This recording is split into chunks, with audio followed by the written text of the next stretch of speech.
Montana Territory, 1872. Owen Finlay stared at the charred remains of his bread loaves and cursed under his breath. 6 months a widower, and he still couldn't manage the simplest cooking tasks without burning something to cinders. His son, 4-year-old Thomas, watched with solemn eyes from his seat at the kitchen table, small legs dangling above the floor. "Pa, it's all black again," Thomas observed quietly. "I can see that, son," Owen said, running his hand through his thick chestnut hair. At 25, he was far too young to be both father and mother to a child. His shoulders, broad from years of ranch work, slumped momentarily before he straightened his spine. "Looks like it's beans for supper." Again, Owen's Pine Creek Ranch was thriving, expanding, even, but his household was falling apart without Sarah. He could manage cattle, negotiate with buyers, and break the wildest horses in Montana Territory, but he couldn't bake a simple loaf of bread to save his life. The next morning dawned clear and crisp. Owen mounted his horse and rode into town with Thomas balanced in front of him. The boy clung to the saddle horn, his small face brightening at the prospect of visiting Clearwater. "Are we getting candy, Pa?" Thomas asked hopefully. Owen chuckled. "Not today, son. We need to find someone who can bake bread that doesn't look like coal." Mendelssohn's general store bustled with morning activity. Owen nodded to several ranchers and farmers he recognized while Thomas pressed his nose against the candy display. "Mr. Finlay, good to see you," Jacob Mendelssohn called from behind the counter. "What brings you to town this fine morning?" Owen shifted his weight, hat in hand. "Need to find someone who can bake decent bread. Maybe a few times a week. The boy and I can't live on beans forever." Jacob stroked his beard thoughtfully. "As it happens, I might know just the person. Willow Morgan arrived on yesterday's stage from Boston. Teaching position she came for fell through. School board hired someone else before she arrived." He lowered his voice. "Fine young lady, educated. Looking for work until the next term. A teacher? To bake bread?" Owen raised an eyebrow. "Times are hard everywhere," Jacob shrugged. "She's staying with my sister until she sorts things out. Smart as a whip, that one, and apparently makes bread that would make angels weep." Owen hesitated. A refined Eastern woman wouldn't likely want to ride out to his ranch twice a week to bake bread. But Thomas was pulling at his sleeve. "Pa, I'm hungry," the boy whispered. "Decision made," Owen nodded. "Where can I find her?" Willow Morgan's honey blonde hair was swept into a simple but elegant knot at the nape of her neck. Her blue calico dress was modest, yet somehow made her cornflower blue eyes appear even more striking. At 22, she had the fresh beauty of youth tempered with a quiet dignity that spoke of her education. She sat ramrod straight in Mrs. Herschel's parlor, hands folded in her lap, as Owen explained his predicament. "Let me understand, Mr. Finlay," she said, her Boston accent subtle but noticeable. "You're offering to pay me to ride to your ranch twice weekly to bake bread." Owen nodded, suddenly aware of his work-roughened hands and the dust on his boots. "Yes, ma'am. I can send a wagon for you, of course. It's not charity. We truly need the help." Thomas, who had been silent until now, stepped forward. "Pa burns everything," he said solemnly. "Even beans sometimes." A smile tugged at Willow's lips, transforming her serious face into something that made Owen's breath catch. "I see," she said. "Well, young man, burning beans is quite a talent." "What do you say, Miss Morgan?" Owen asked. "It would just be until you secure another teaching position." Willow glanced at Mrs. Herschel, who gave an encouraging nod. "I suppose I could use the income," she admitted. "When would you like me to start?" "Tomorrow," Owen asked hopefully. What Owen didn't mention was the letter in his pocket from the territorial governor, a request that would change everything for Pine Creek Ranch. But that was a worry for another day. The next morning, Owen sent his ranch hand, Elijah, to fetch Miss Morgan. When they arrived, Thomas ran out to greet them, his small boots kicking up dust in the yard. "Did you bring the bread?" he asked eagerly. Willow laughed, a melodious sound that seemed to brighten the very air. "I'm here to make it, young man. The magic happens in the kitchen." Owen stepped out onto the porch, struck anew by her beauty in the morning light. Her hair gleamed golden where the sun touched it, and she wore a simpler dress today, brown with tiny yellow flowers, covered by a practical apron. "Welcome to Pine Creek," he said, hat in hand.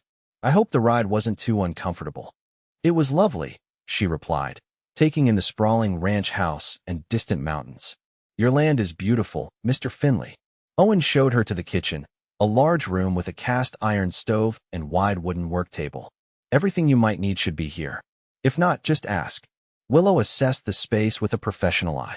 This will do nicely. She rolled up her sleeves, revealing slender forearms. Now, if you gentlemen will excuse me, I have bread to bake. Owen hesitated. Thomas usually stays in the kitchen. He likes to watch cooking since his mother passed. Something softened in Willow's expression. Of course he's welcome to stay. She knelt to Thomas's level. Would you like to be my assistant, Mr. Thomas? The boy nodded eagerly. Owen tipped his hat. I'll leave you to it, then. I've got fence to mend in the north pasture. As he rode out, Owen couldn't help glancing back at the house, wondering what was happening in his kitchen. The responsibility of the ranch, raising Thomas alone, and now the governor's request weighed heavily on his shoulders. A pretty Boston teacher baking bread seemed the least of his concerns, or so he told himself. By midday, the scent of fresh-baked bread wafted across the yard. Owen returned to find Thomas sitting at the kitchen table, flour dusting his cheeks, and a smile wider than Owen had seen in months. Pa, Miss Morgan let me knead the dough. Look what we made. Thomas pointed proudly to 4 perfect loaves cooling on racks. Willow stood by the stove, her cheeks flushed from the heat, wisps of blonde hair escaping her knot. Your son is quite the baker, Mr. Finlay. A natural talent. Owen's throat tightened at the domestic scene before him. That bread looks like it came from heaven itself, Miss Morgan. Taste it, Thomas insisted. Willow cut a thick slice, still warm, and handed it to Owen. The bread was perfect, crusty outside, tender inside, with a flavor that transported him instantly to his own mother's kitchen. This is incredible, he said, meaning it. Willow smiled, clearly pleased. I've also prepared a stew for your supper. It just needs to simmer for another hour. Owen frowned. Stew wasn't part of our arrangement, Miss Morgan. Consider it a gesture of goodwill, she replied. Besides, Thomas told me you both needed something besides beans. Thomas nodded emphatically, betraying his father with a solemn, she's right, Pa. Owen couldn't help laughing. Well, I can't argue with both of you. Thank you, Miss Morgan.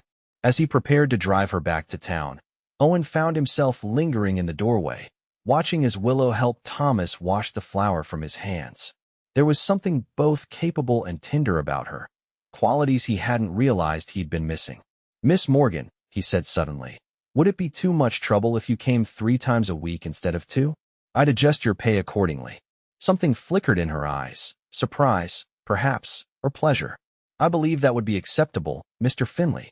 As the wagon pulled away, Thomas waved until Willow was out of sight. I like her, Pa, he said. She doesn't make me feel bad when I spill things. Owen ruffled his son's hair. That's because she's kind, son. Like Mama was. Owen swallowed hard. Yes, like Mama was. Later that night, after Thomas was asleep, Owen sat at his desk and unfolded the governor's letter again.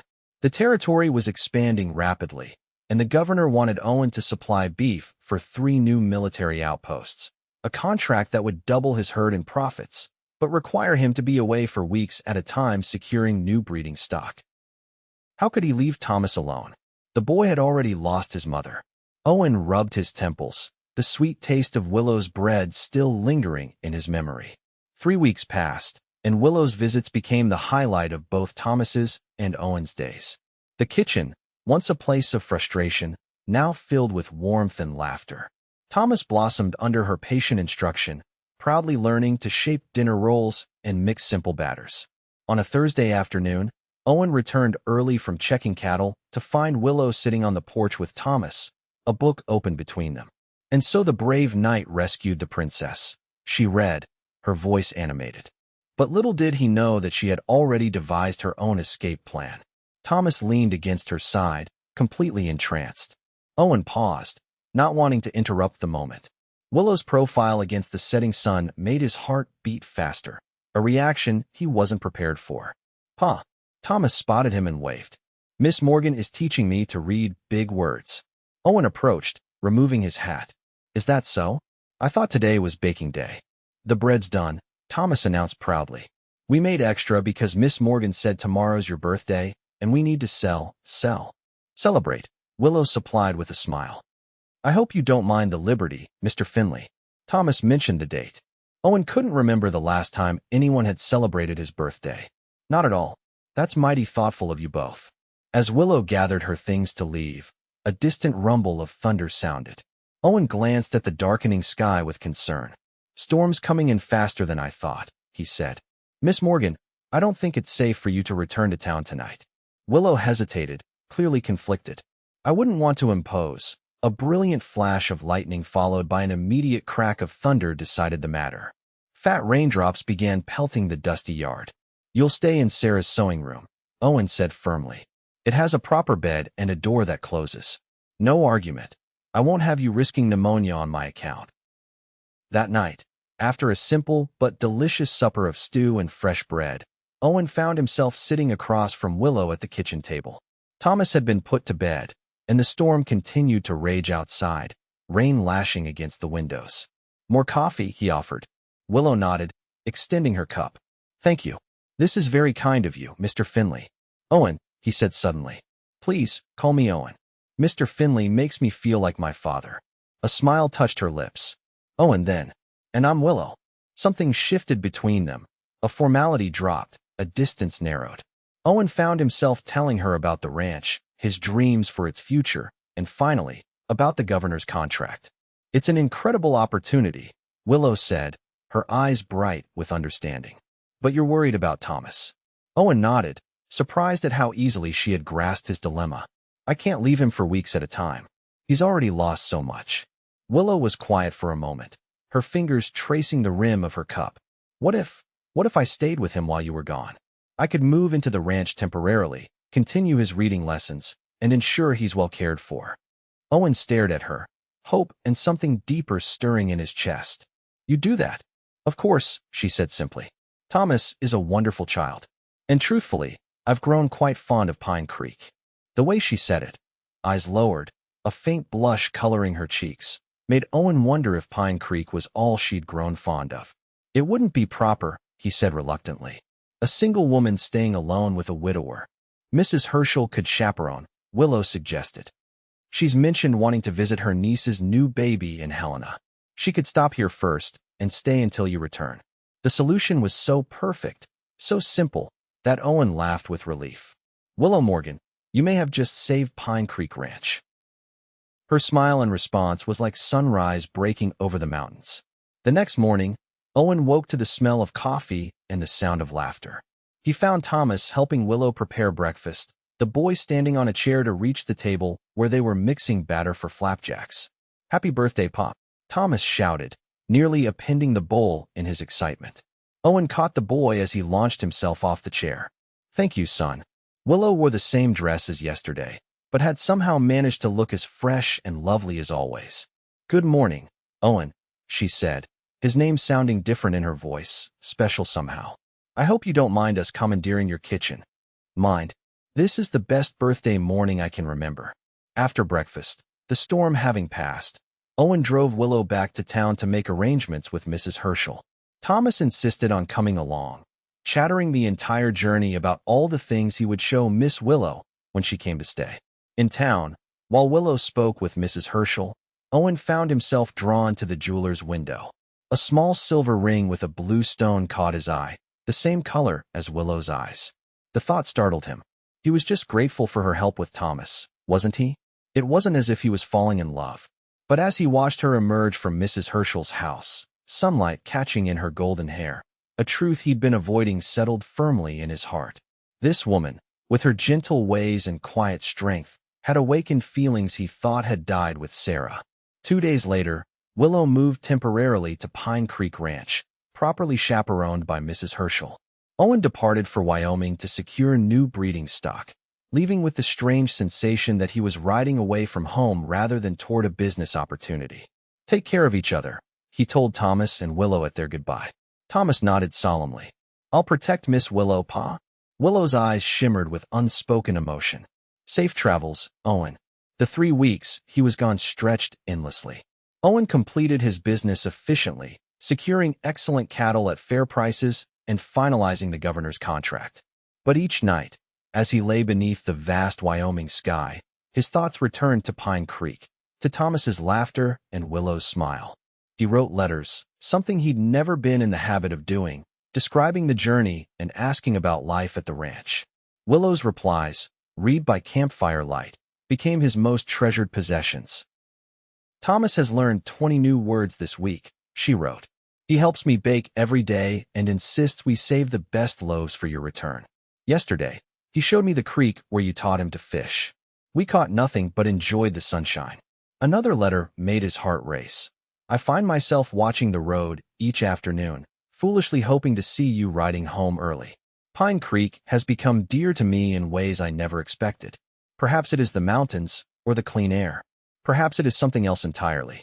On the final night before heading home, Owen sat alone by his fire and admitted the truth to himself. He was in love with Willow Morgan. Not just grateful for her help with Thomas, not just appreciative of her baking skills, but truly, deeply in love with the woman herself. But what could he offer her? She was educated, refined, destined for more than life as a rancher's wife. The school board would eventually offer her a position. She would return to the life she had planned, teaching other people's children rather than raising his. Unless she felt something for him too. Those letters, with their careful hints and gentle warmth, could they mean what he hoped? Owen rode hard on the final day, pushing to reach Pine Creek before sunset. As he crested the last hill, the ranch spread before him, bathed in golden evening light. Smoke curled from the chimney, and he could make out two figures on the porch, one small, one tall. Thomas spotted him first, racing down the path with a whoop of joy. Owen dismounted just in time to catch his son in a fierce embrace. "Pa, you're back. We made a special supper, and Miss Willow taught me to write my whole name." Owen held his son tightly, eyes fixed on Willow, who stood on the porch steps. She wore a blue dress he hadn't seen before, her hair loose around her shoulders. She looked like she belonged there, like she had always belonged. "Welcome home," she said softly as he approached.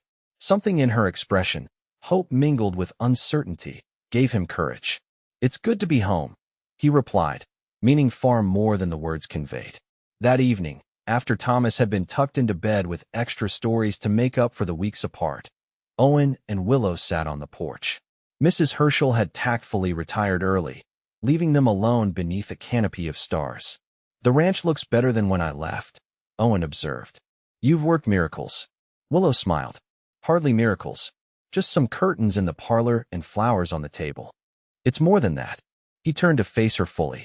"You've brought life back to this place, Willow. Back to Thomas. Back to me." Her eyes widened slightly, and he saw her throat move as she swallowed. "Owen, please," he said gently. "Let me finish. I've had 3 weeks of writing and thinking. 3 weeks of realizing what matters most." He took a deep breath. "I know you came here to teach, not to bake bread for a widower and his son. I know you have dreams beyond Pine Creek." "Do you?" she whispered. "Know my dreams, I mean." Owen hesitated, suddenly uncertain. "I thought." Willow rose from her chair and moved to the porch railing, gazing out at the darkened landscape. "I came west seeking independence, adventure, a life different from the one laid out for me in Boston. Teaching seemed the respectable path." She turned to face him. "But these weeks at Pine Creek, watching Thomas grow, creating a home, waiting for your return, I've discovered that dreams can change. That sometimes what we think we want isn't what our hearts truly desire." Owen stood slowly, hope rising in his chest. "And what does your heart desire, Willow Morgan?" She met his gaze steadily. "This. Pine Creek. A life that matters." Her voice softened. "You and Thomas." The distance between them vanished as Owen crossed to her in 2 strides. His hands framed her face, gentle but certain. "I love you," he said simply. "I didn't expect it, wasn't looking for it, but there it is." Tears shimmered in her eyes. "I love you too. So much that it frightens me sometimes." Their first kiss was tender, tentative, then blooming into something deeper, a promise, a beginning. When they finally parted, Owen pressed his forehead to hers. "Stay," he whispered. "Not as Thomas's teacher or our bread baker. Stay as my wife." The next morning, Thomas found them in the kitchen, Owen helping Willow prepare breakfast. The boy's eyes narrowed suspiciously at their shared smiles and lingering glances. "What's happening?" he demanded, hands on his small hips. Owen knelt before his son. "Thomas, I've asked Miss Willow to marry me, to be my wife and your new mother. How would you feel about that?" Thomas considered this gravely. Will she still teach me to read big words? Every day, Willow promised, kneeling beside Owen. And make bread. Of course. Thomas nodded. Decision made. Good. I told Mrs. Herschel you should get married. She said I was smart. Owen laughed, ruffling his son's hair. Smarter than your old pa, that's for certain. Later that afternoon, Owen rode into town alone.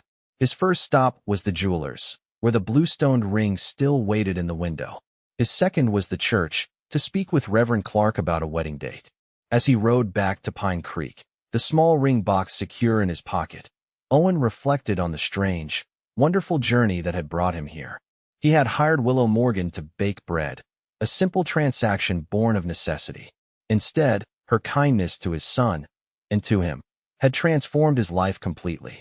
The mountains rose before him, solid and eternal against the sky. Beyond them lay the future, expanding herds, the governor's contract, years of hard work and prosperity.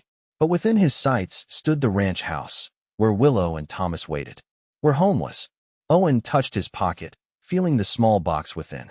He had come to Montana Territory seeking fortune and found family instead. A smile spread across his face as he urged his horse forward, toward the woman who had taught him that love, like good bread, required patience, care, and the courage to try again after failure.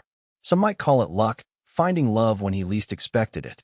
Owen Finlay called it a blessing, one he would cherish every day for the rest of his life.